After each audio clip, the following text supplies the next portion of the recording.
Every shot fired tells a tale. Subscribe today and uncover the legends of the Wild West.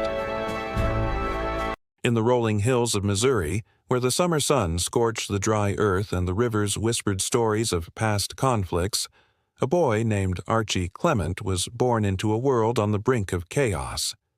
His family, steadfast supporters of the Southern cause, had moved west in search of fertile land and a chance to build a life away from the tightening grip of the North. But the shadows of the Civil War followed them, weaving through the forests, creeks, and towns, shaping the fate of a generation before they even had the chance to choose it. Archie was small for his age, barely 5 feet tall by the time he reached his teens, with a wiry frame that belied the fire burning within him. He learned early that survival in Cass County required more than strength. It demanded cunning, courage, and a refusal to bow to authority. His father, a man of unwavering conviction, drilled into him the principles of loyalty and self-reliance.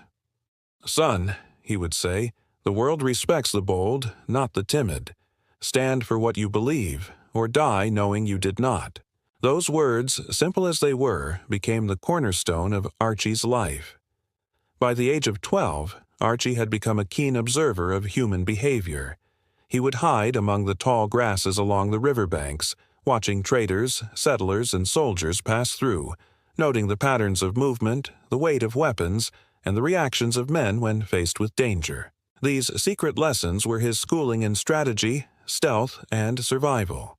The boy, who seemed fragile to outsiders, was, in truth, cultivating the instincts of a future outlaw whose name would echo across Missouri for years to come. The war arrived in full force when Archie was just 15. The year was 1861, and the drums of the Civil War beat relentlessly across the land.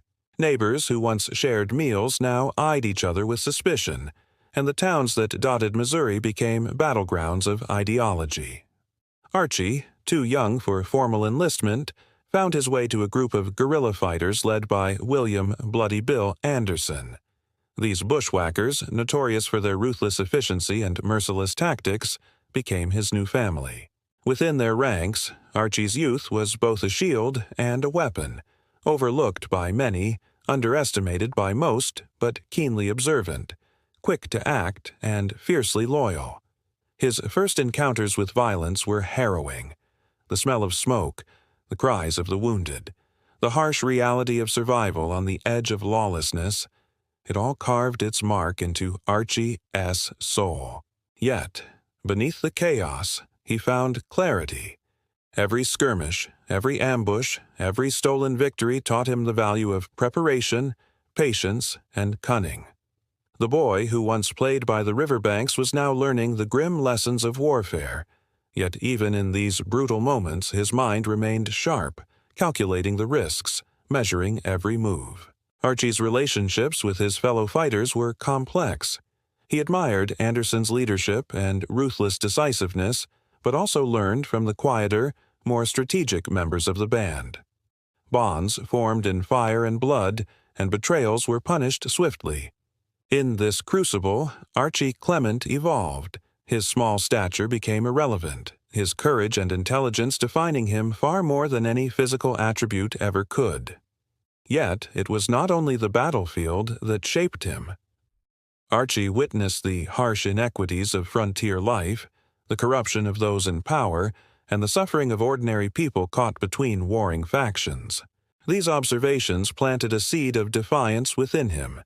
He began to understand that rules and laws were often tools wielded by the powerful, and that in a world so unforgiving, survival sometimes required bending, or breaking them. This philosophy would guide him in the years to come, long after the smoke of war had settled. Amidst these formative experiences, Archie also grappled with the contradictions of his own morality. He was loyal to his comrades, brave in combat, yet his actions brought fear and death to many innocents. He learned that strength without cunning could be fatal, and courage without strategy was merely recklessness.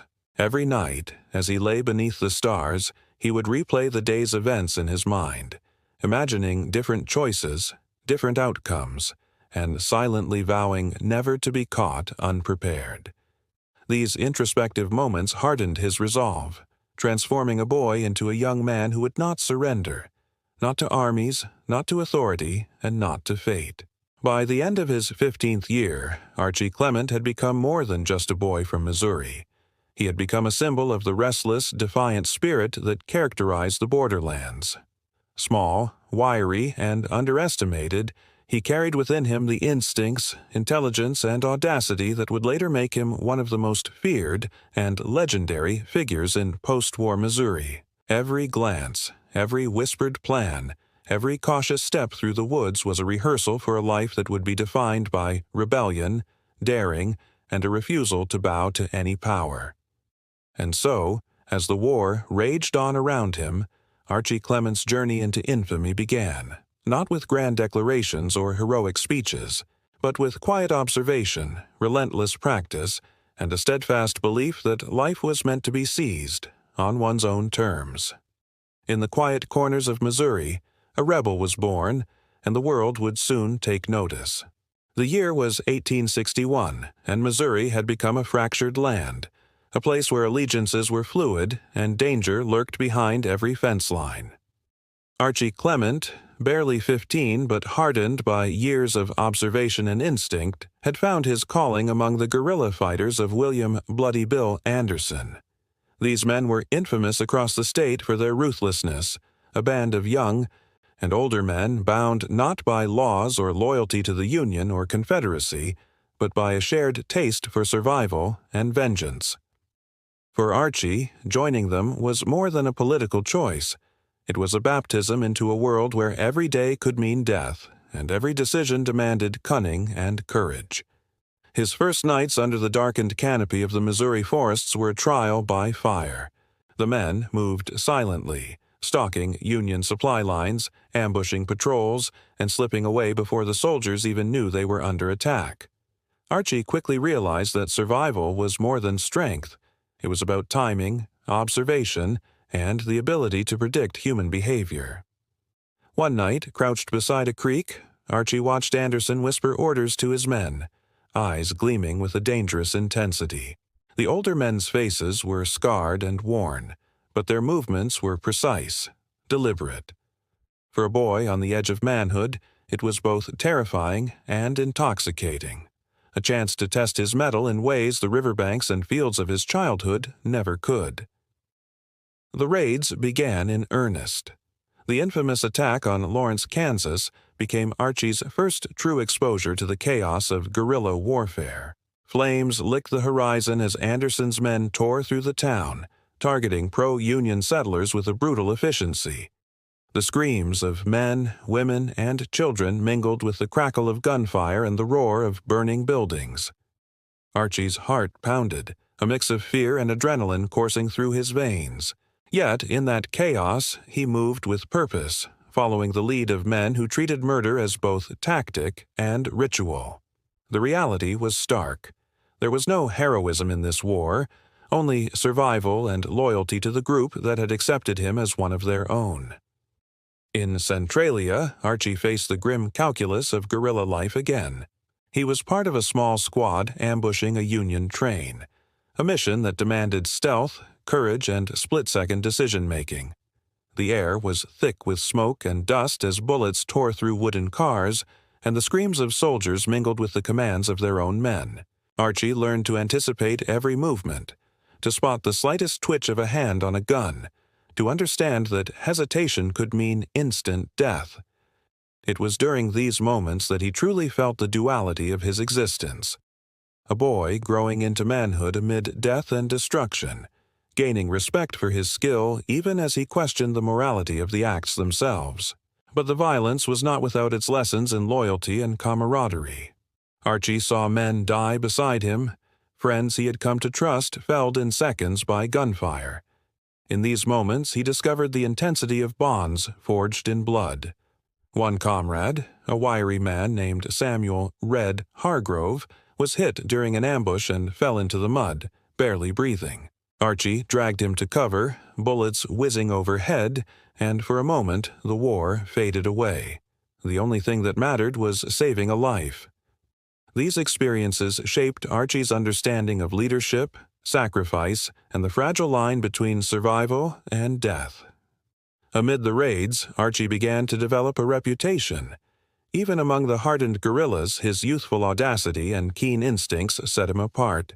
Anderson would sometimes smirk, clapping Archie on the shoulder, a rare gesture of approval, saying, "Boy, you got the eyes of a fox and the heart of a wolf. Keep that fire, and you'll make your mark in this world." Those words, simple yet heavy with expectation, cemented in Archie a sense of destiny, one that would not end with the war, but continue into the lawless chaos that would follow. Yet, the guerrilla life was not all valor and adrenaline. The moral complexities weighed on Archie. He witnessed atrocities committed against civilians, houses burned, innocent lives lost, and he began to wrestle with his own conscience. These moments did not make him hesitate in combat, but they forced reflection in the quiet nights after a raid, sitting under the stars with the distant glow of a burning town illuminating the dark sky. He questioned the justice of war, the cost of loyalty, and the meaning of courage in a world that seemed determined to punish it. Through all this, the boy became a man. He learned to read people, anticipate danger, and trust in his own instincts. He learned that fear could be harnessed as a weapon, and that mercy was a luxury few could afford. He saw death not as an abstract concept, but as a tangible presence, hovering behind every tree, every rail car, every corner of the ravaged landscape. These lessons, forged in fire, would become the foundation for his post-war exploits, where lawlessness and rebellion would define his legacy. By the end of the war, Archie Clement was no longer merely the boy from Missouri. He was a seasoned fighter, cunning, resourceful, and fearless. A young man whose reputation for both audacity and cruelty had begun to spread beyond the confines of guerrilla bands. In towns across the border, whispers of the bushwhacker boy who moved like a shadow and struck with deadly precision began to circulate. Parents warned children of his name, soldiers prepared contingencies in anticipation of his next move, and Clement himself began to understand the power of legend. As the Civil War drew to a close, the lessons of combat and survival did not fade with the surrender of armies.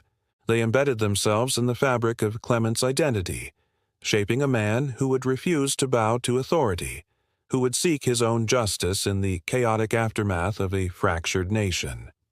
The fire that had been kindled in him along the creek banks, in the forests, and amid the carnage of Lawrence and Centralia burned brighter than ever. Archie Clement had become a figure of both fear and fascination, and the story of his next chapter, his rise as an outlaw in post-war Missouri, was only just beginning. The gunsmoke of war had barely cleared Missouri's rolling plains when Archie Clement faced a choice that would define the rest of his life.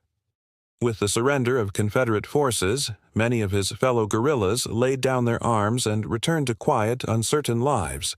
But Clement, seasoned by blood, cunning honed in ambush, and driven by a restless defiance, refused to bow to authority. The world had taught him one lesson above all.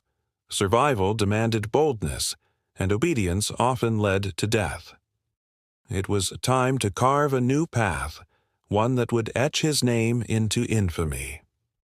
By the spring of 1866, Clement had formed a small band of like-minded men, veterans of the bushwhacker wars who shared his hunger for freedom and, in some cases, for plunder.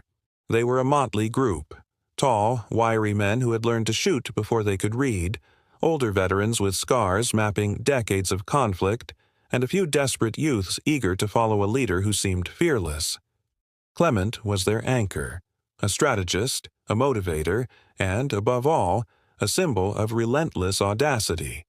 The band's first target, the small but prosperous bank in Liberty, Missouri. The planning was meticulous. Clement and his men spent days observing the bank's routines, noting the hours of operation, the guard shifts, and the comings and goings of townspeople. Every exit, window, and alleyway was catalogued in their minds. Yet, even with careful planning, Clement knew that uncertainty was the only certainty in a world ruled by chance and gunfire. A single mistake could cost them their lives. It was this tension, the edge between control and chaos, that gave the raid its cinematic pulse. On the day of the heist, the town seemed deceptively calm. Merchants swept their stoops, children ran barefoot along dusty streets, and a church bell tolled lazily in the distance. Clement, dressed in a dark coat and wide-brimmed hat, moved through the streets with the measured confidence of a predator. He checked his revolver, felt the weight of the bullets in his pocket, and whispered words of reassurance to the men at his side. "Remember," he said, his voice low but steady, "control the fear, control the moment. Make it quick, make it clean." The raid erupted in a blur of motion. Doors flew open, shouts pierced the air, and the metallic ring of gunfire shattered the morning quiet. Clement's leadership became immediately evident. He moved like a shadow, directing his men with precise gestures and nods. Panic gripped the townsfolk, and in those fleeting moments, Archie's world narrowed to the immediate. Execute the plan, protect his men, seize the prize, and vanish before reinforcements could arrive. Yet, even amid the chaos, the young outlaw's conscience flickered. A frightened teller cowered behind a counter, eyes wide with terror, and for a split second, Clement hesitated. His instincts told him to push forward, to complete the mission with ruthless efficiency. But a memory of the Centralia ambush, of innocence caught in the crossfire, lingered. He reminded himself that the world was not fair, that survival required sacrifice, and that hesitation could mean death for him and his men. The resolve returned, cold and unyielding, and the robbery pressed on. The aftermath was swift and chaotic. Bags of currency were secured, horses mounted, and the band disappeared into the Missouri woods before the local militia could organize.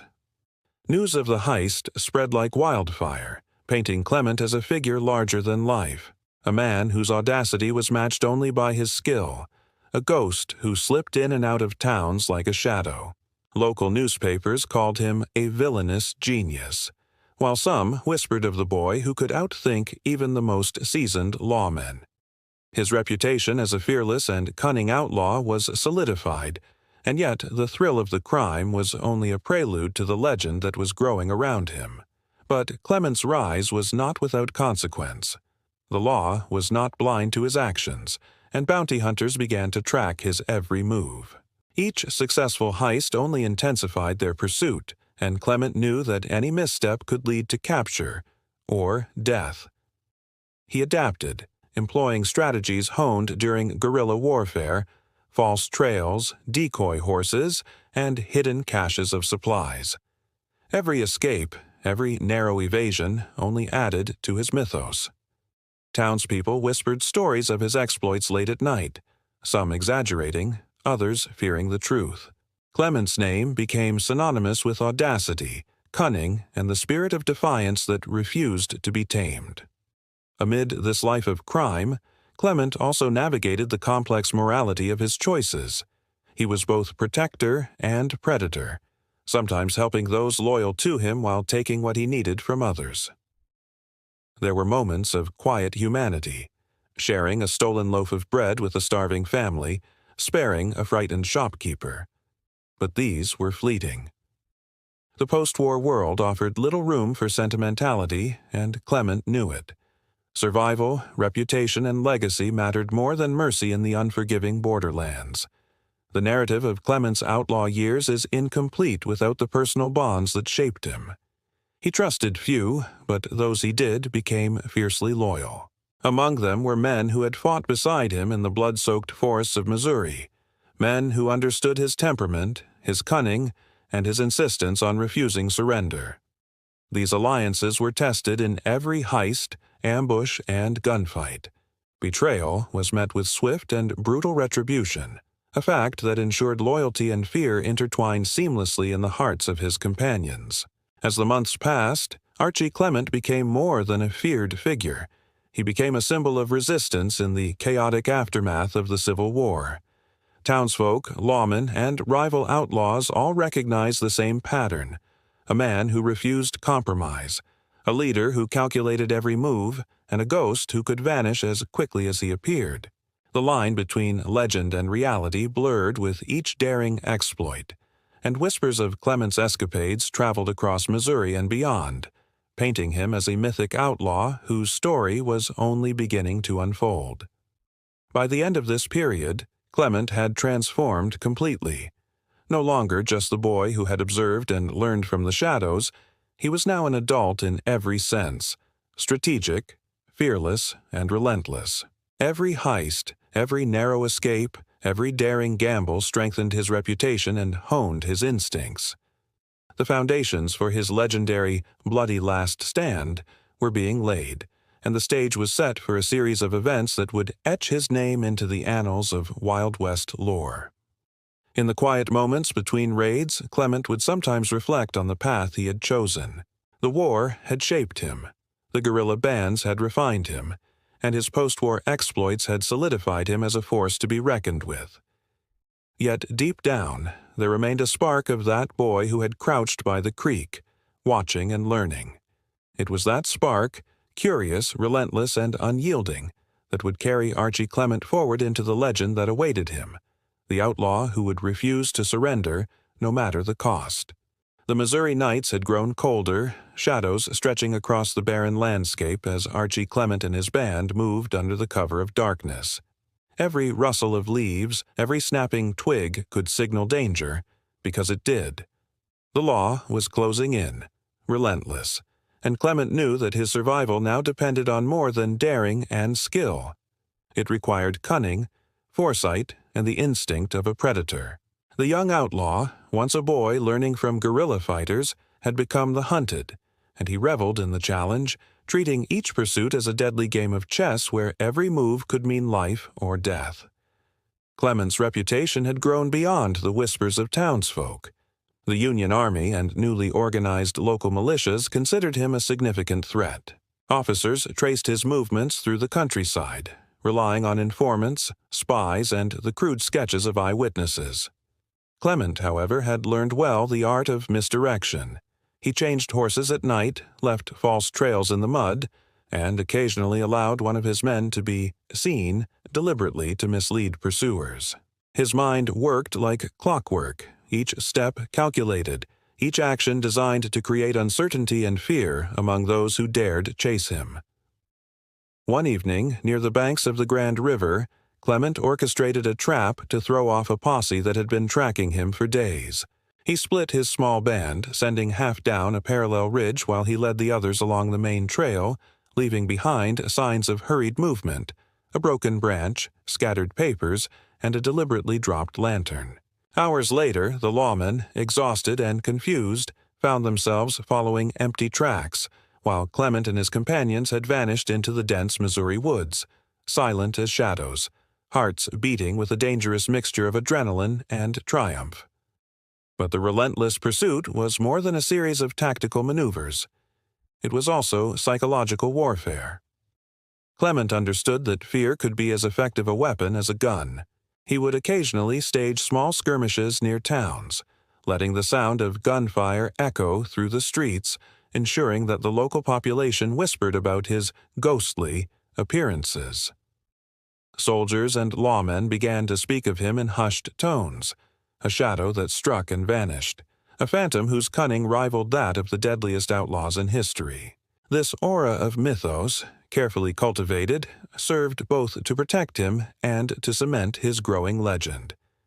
Amid the tactical brilliance, Clement faced moments of moral ambiguity that weighed heavily on his conscience. He witnessed the consequences of his band's actions on innocent townsfolk, livestock lost, stores ransacked, families terrified. Unlike during the guerrilla raids of the Civil War, where death and destruction were woven into the very fabric of conflict, these acts were deliberate, chosen, and carried out by a young man who had learned to survive at any cost. Yet even in these grim moments, he remained a complex figure. His loyalty to his men was absolute. No comrade was left behind, and he often took the brunt of danger himself, ensuring the survival of the band while facing the bullets and traps set by those who sought his end. One particularly tense encounter occurred outside the small town of Lexington. Clement and 3 companions were cornered in a narrow ravine, Union troops closing in from both ends. With only a handful of revolvers and rifles, the odds were grim. But Clement's experience and instinct shone through. He ordered his men to scatter, using the terrain to their advantage, and personally drew fire while leading the pursuers into a false bottleneck where concealed allies lay in wait. The skirmish ended with the soldiers misled, several injured, and Clement's band emerging unscathed, though hearts pounded with the knowledge that every escape only intensified the hunt. Despite the adrenaline and thrill, Clement knew the game could not last forever. Each encounter left traces, each narrow escape a warning that the law's persistence would only grow. He began to plan for a future beyond mere survival, a plan to secure territory, allies, and resources that could sustain his outlaw enterprise in the long term. He negotiated quietly with other disbanded guerrillas and local sympathizers, establishing networks that could supply intelligence, shelter, and even weapons. Clement was no longer just reacting to pursuit. He was anticipating it, turning the hunters into unwitting pawns in his broader strategy. The psychological toll of being constantly pursued was relentless. Sleep was brief, often interrupted by the distant sounds of hoofbeats or the crackle of a watchfire. Every meal, every moment of rest was weighed with caution. Yet it was in these high-stakes conditions that Clement's legend grew. Townsfolk spoke in hushed tones of the young outlaw who laughed in the face of capture, of his uncanny ability to vanish, and of the audacity with which he struck at Union forces and lawmen alike. Stories exaggerated by fear and rumor only added layers to the mystique surrounding him, turning him into a symbol of defiance and cunning in the chaotic post-war Missouri landscape. Even as he evaded capture, Clement's name reached the ears of more formidable opponents. Federal authorities, concerned with the lawlessness spilling across the borders, dispatched elite trackers, men with experience in guerrilla warfare themselves, to bring him to justice. Clement met these challenges with strategic brilliance, often confronting smaller detachments to draw attention while slipping past the larger, better-equipped forces. Each escape further enhanced his reputation, and each narrow survival reinforced his own confidence. Yet Clement was not invincible. He faced moments of doubt, questioning the path he had chosen, the lives taken, and the morality of a world that had rewarded ruthlessness over justice. These private reflections, however, were fleeting. The demands of survival and leadership left no room for hesitation. He pressed onward, understanding that only through continued cunning, courage, and calculated risk could he maintain his freedom. As the months turned into years, Archie Clement's exploits became legendary. The young guerrilla fighter from Missouri had evolved into a master outlaw, a strategist who defied capture, and a symbol of the chaotic defiance that characterized the post-Civil War frontier.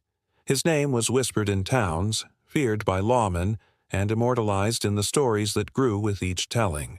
But even as the legend expanded, Clement understood that the ultimate test of his life, and of his daring, was yet to come. The final confrontation, the bloody reckoning that would define his place in history, loomed on the horizon, promising a last stand that would be remembered long after the smoke of his gunfire had faded. The chill of the Missouri dawn clung to the land like a forewarning as Archie Clement rode toward destiny. The forests that had sheltered him for years now seemed oppressive, each branch and shadow a reminder that freedom had limits, that the law's long arm was stretching ever closer.